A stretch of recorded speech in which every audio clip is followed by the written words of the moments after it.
Finally got my test results back, and overall we're looking pretty good. But now that spring is here, there are a few things I want to start correcting, and that's what the gypsum's for. So the main thing that stood out is my soil has way too much sodium, and that's not good. The sodium itself can be toxic to my grass roots, and too much of it in the soil leads to compaction.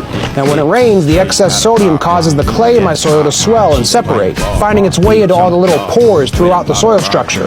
Then when it dries, the clay-filled soil becomes rock solid, almost like cement, plugging up all the little nooks and crannies needed for air and water to reach the root zone, essentially choking off and starving my lawn.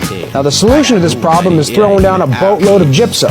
You could also use lime, but my soil pH is already a little high, and gypsum won't raise it like lime would. The gypsum works by providing calcium that displaces the sodium as water moves through the soil, essentially repairing its structure and reducing all that compaction.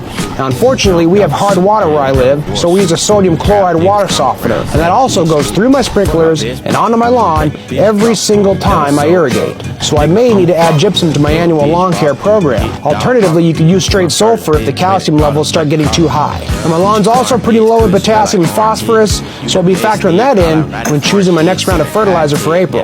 All right, happy spring, guys. Hope you can get outside soon, and as always, stay green.